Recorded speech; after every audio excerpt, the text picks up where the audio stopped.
News insight کے ساتھ میں ہوں عامر ضیاء۔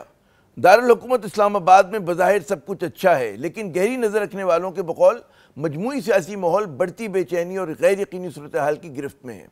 آج وکلاء کے احتجاج کے باعث ایک مرتبہ پھر اسلام آباد کے ریڈ زون کے اطراف بڑے بڑے کنٹینرز کی آہنی دیواریں کھڑی کر دی گئیں۔ پارلیمنٹ کی طرف جانے والے راستے بشمول مرگلا روڈ، سرینا چوک، ڈی چوک اور ناظرہ دفتر والی سڑک جو تھی تمام کے تمام جو تھے صبح سے بند تھے۔ لوگ پیدل دفاتر آتے اور جاتے دکھائی دیے۔ سپریم کورٹ اور اسلام آباد ہائی کورٹ کے باہر سینکڑوں وکلاء مجوزہ آئینی عدالت کے قیام کے خلاف کافی دیر تک نعرہ زن بھی رہے۔ ان کی جو تنقید اور نعروں کا ہدف حکومت کے ساتھ ساتھ چیف جسٹس آف پاکستان قاضی فائز عیسیٰ صاحب بھی تھے۔ اعلیٰ عدالت کے اندر کا ماحول بھی جو تھا اس میں گرمی تھی۔ چیف جسٹس نے پی ٹی آئی سے منسلک ایک سینئر وکیل مصطفی کاظمی صاحب کو پولیس کی مدد سے کمرہ عدالت سے باہر نکال دیا۔ چیف جسٹس نے حکم کاظمی صاحب کی طرف سے ہونے والی تنزیہ گفتگو کے رد عمل میں دیا تھا، جس کے بعد چیف جسٹس اور مصطفی کاظمی دونوں ہی کے حمایتیوں میں سماجی میڈیا پر ایک بحث چھڑ گئی کہ ان میں سے کون جو ہے وہ صحیح اور کون غلط تھا۔ مدھم لب و لہجے میں گفتگو کرنے والے علی ظفر صاحب، یہ بھی معروف قانون داں ہیں، انہوں نے چیف جسٹس صاحب کے سامنے وہ یہ کہتے نظر آئے کہ جی 63A کے مقدمے میں ان کے دلائل جو ہیں وہ سخت ہوں گے۔ آپ مجھے ملنے دیں عمران خان صاحب کو کے پاس، ان کا حق ہے عمران خان صاحب کا کہ میں ان کا وکیل ان سے ملے۔ وہ ایکس پرائم منسٹر تھے، ان کو جان پہچان ہے قانون کی اور وہ ڈسکس کر سکتے ہیں اسٹریٹجیز۔ اس پہ عدالت نے کہا کہ ہم آپ کو اجازت نہیں دیں گے، آگے چلیں۔ پھر اس کے بعد میں نے کہا کہ جو آئین اور قانون کے مطابق اور جو سپریم کورٹ کے رولز کے مطابق آپ کو ہر پارٹی کو نوٹس دینا ہے، آپ نے نوٹس نہیں دیا۔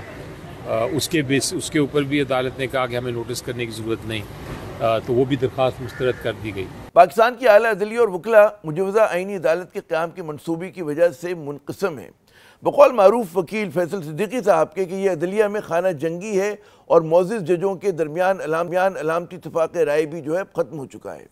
پریکٹس اینڈ پروسیجر آرڈیننس کی متنازع تشریح نے ان تلخیوں کو اور بڑھا دیا ہے۔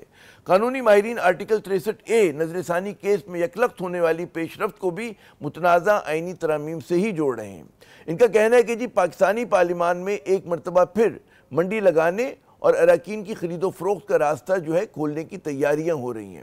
اس کشمکش اختلاف اور کئی سینئر وکلاء کا نشانہ جو ہیں وہ چیف جسٹس کی ذات ہے۔ آئین کا حلیہ بگاڑا جا رہا ہے، ایک کالی عدالت قائم کی جا رہی ہے ایک منظور نظر جج کے تحت، جس کے ذریعے ہر غلط کام کو صحیح کرانا مقصود ہے۔ لیکن حکومت کا کہنا ہے کہ ایک منظم منصوبے کے تحت پاکستان میں انتشار اور خلفشار پھیلانے کی کوششیں ہو رہی ہیں۔ اگر یہ ملک دیوالیہ ہو جاتا ہے، اگر اس ملک کو قرضہ نہیں ملتا، اگر اس ملک میں ہنگامہ و فساد ہوتے ہیں، اگر اس ملک میں کانفرنسیں نہیں ہو سکتی، اگر اس ملک میں بین الاقوامی شخصیات نہیں آ سکتی، تو یہ ان کے فائدے کی چیز نہیں ہے۔ دوسری طرف پاکستان تحریک انصاف نے احتجاجی تحریک کا اعلان کر رکھا ہے، جس کے تحت اکتوبر 4 کو اسلام آباد میں مظاہرے کا ارادہ ہے، لیکن آج میاں والی، بہاولپور اور فیصل آباد میں جو تھے مظاہرے کیے گئے، جسے حکومت نے کچلنے کی بھرپور کوشش کی۔ ایسے میں سینئر سیاستدان محمد علی درانی کا یہ مشورہ قابل غور ہے کہ پاکستان پہلے یکسوئی سے اکتوبر کی 15 اور 16 تاریخ کو شنگھائی کوآپریشن آرگنائزیشن کا اجلاس منعقد کر لے۔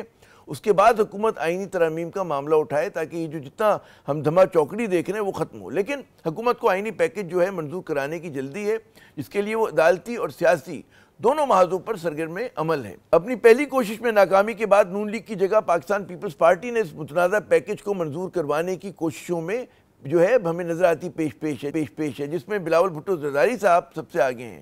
لیکن سوال یہ کہ جی آئینی عدالت کا قیام یکلخت اس مخلوط حکومت کی زندگی اور موت کا مسئلہ کیوں کر بن گیا؟